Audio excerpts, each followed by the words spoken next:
बिथांखौबो हामबाय होनदों आरो बेजों लोगोसे जोंनि आफादगिरि बिथांखौबो हामबाय होनदों आरो बेजों लोगोसे आफादगिरि लेङाइ आफादगिरि बेखौबो हामबाय होनदों आरो बेजों लोगोसे नेहाथारि बिथांखौबो हामबाय होनदों आरो बेजों लोगोसे लेङाइ नेहाथारि बिथांखौबो हामबाय होनदों आरो बेजों लोगोसे रां बुथुमगिरि बेखौबो हामबाय होनदों आरो बेजों लोगोसे जोंनि बारग' फालो बिथांखौबो हामबाय होनदों आरो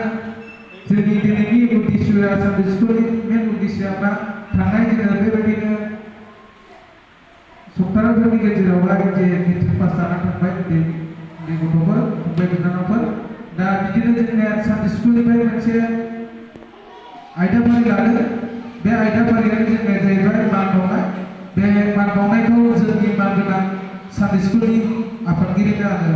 दानो बे बिबानखौ गथायनाय जाबाय बिथांखौ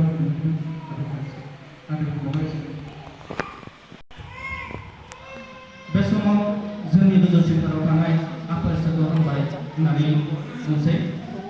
लोगोसे जोंनि बे मण्डलिखौ सालायग्रा मानगोनां प्रासिन बिथांखौबो हामबाय होननानै बुंसै लोगोसे जोंनि मानगोनां हाई सेकेन्डारियावहाय पास खालामनो हानाय जोंनि मण्डलिनिफ्राय सानै फंबायफोर दङ बे सानै फंबायफोरखौबो जोङो दिनैहाय बरायनो थाखाय जोङो आखायाव लादों बेनिखायनो आसा खालामदों जोंनि बे हाई सेकेन्डारियाव पास खालामनाय फरायसुला सानैयाबो जोंजोंहाय बेयावहाय एटेन्ड दङ होननानै आं आसा खालामबाय लोगोसे आङो दाना आसा खालामदों बिथांमोनखौ सिगाङावहाय सानैखौबो फैनानै गसंफैनो थाखाय आं खावलायनाय थाबाय जोंनि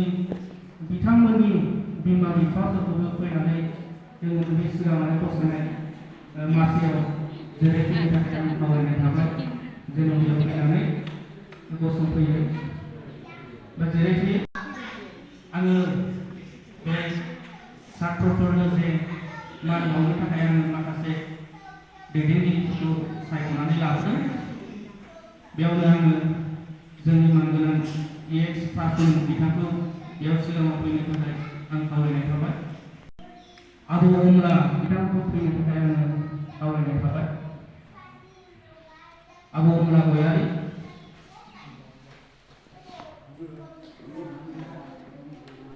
लोगोसे गयारि बिफा अमरेन्द्र गयारि जोंनि मानगोनां प्रासिन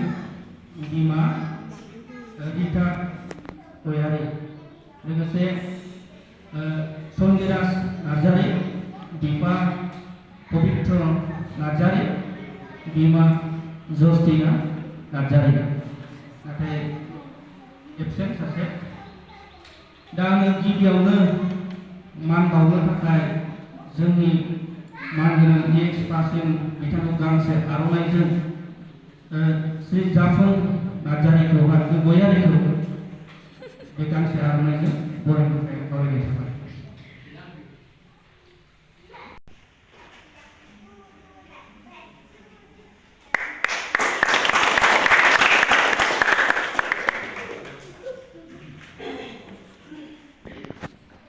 लोगोसे जोंनि मानगोनां लेङाइ आफादगिरि बिथांखौ गांसे लेखा बाजेनाय मान बावनो थाखाय आङो खावलायनाय थाबाय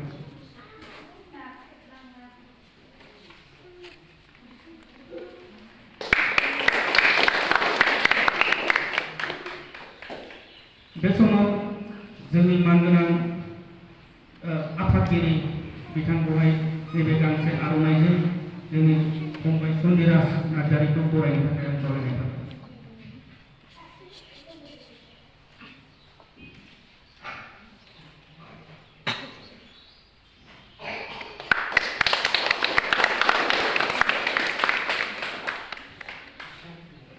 बिनि उनाव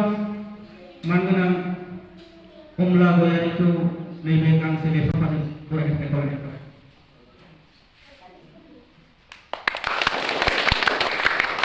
बिनि उनाव जोंनि बिमा बिफाखौहाय बेयाव गसंफैनो थाखाय खावलायनाय थाबाय